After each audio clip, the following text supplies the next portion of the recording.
आपने भी सोचा होगा, जो हमारे बच्चों को स्कूल में पढ़ाया जा रहा है वो दैनिक जीवन में कभी काम नहीं आएगा या बहुत कम काम में आता है।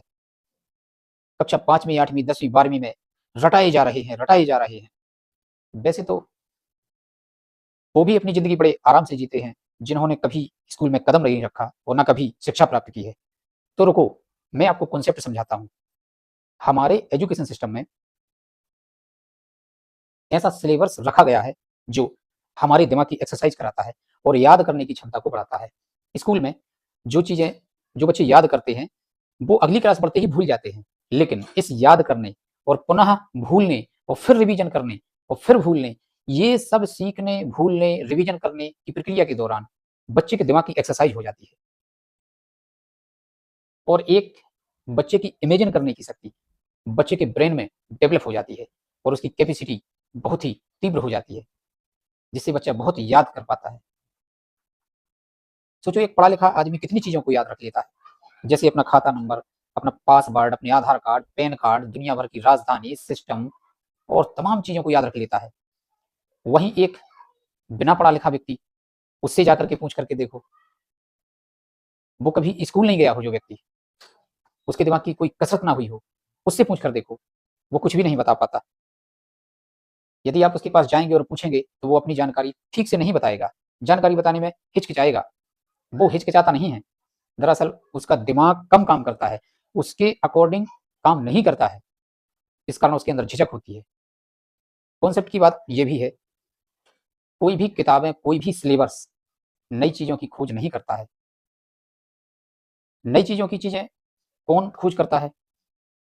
वो है हमारा दिमाग, जिसने आज के समय एआई को भी बनाया है। किताबें पढ़ करके एआई नहीं बना है, बल्कि एआई अब किताबों में आ जाएगा।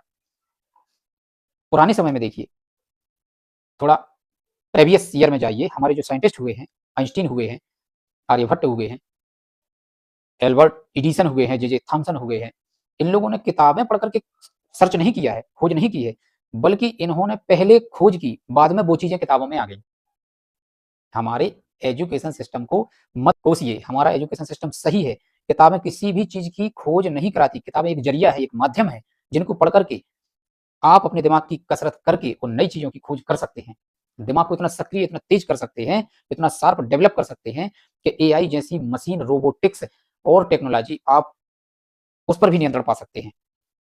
जैसे कंप्यूटर आया है, पहले किसी इंसान ने किताब पढ़ करके कंप्यूटर नहीं बनाया, बल्कि उसने पहले आध्यात्म चिंतन किया है, नई चीजों को सोचा है, इसके बाद उसने रचना की है, तब जाके कंप्यूटर बना, बाद में किताबों में उसकी मेथड को लिखाया गया है। एजुकेशन सिस्टम से कुछ नहीं होने वाला है।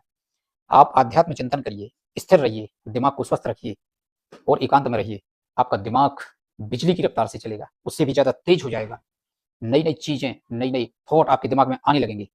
यदि आपने सोचा होगा कभी, जब आप सुबह 4 बजे उठते हैं और बिस्तर पर पड़े रहते हैं, तब आपका दिमाग नई नई चीजें सोचता है, नए नए थॉट आपके दिमाग में आते हैं, ऐसे ऐसे विचार, ऐसी ऐसी जानकारी आपके दिमाग में आती हैं, आपको लगता है कि आप बहुत सारी जानकारियों को संग्रह अपने दिमाग में कर चुके हैं और आप बहुत कुछ लिख सकते हैं उस समय, क्योंकि आप उस टाइम स्थिर होते हैं, आपके हार्मोन सक्रिय होते हैं, आपका ब्रेन बेहतर तरीके से काम करता है, आप एकदम बहुत तेज सोचते हैं।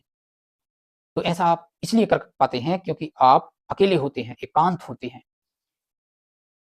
आप नेचर के बारे में, सिस्टम के बारे में, इस जीवन के बारे में कई प्रकार की जानकारियां, सूचनाएं मन में एकत्रित कर सकते हैं, जुटा सकते हैं और बहुत लोगों के साथ वो लिख करके शेयर कर सकते हैं और इस प्रकार से किताबों में वो जानकारी आती है जिनको लोग बाद में पढ़ते हैं। तो मैं एक बार फिर कॉन्सेप्ट क्लियर क्लियर कर देना चाहता हूं कि एजुकेशन सिस्टम को मत कोसिए। एजुकेशन सिस्टम दिमाग की कसरत कराने का एक जरिया है। किताबें हमारे दिमाग का एक माध्यम है। किताबें किसी भी चीज की सर्च, खोज नहीं करती हैं, हमारा दिमाग खोज करता है, बाद में उस मेथड को पुस्तकों में लिखा जाता है और बच्चों को पढ़ाया जाता है, ताकि बच्चे भी उस मेथड को पढ़ के उस सीखने की प्रक्रिया को निरंतर फॉलो करते जाएं। आशा है आप समझ गए होंगे।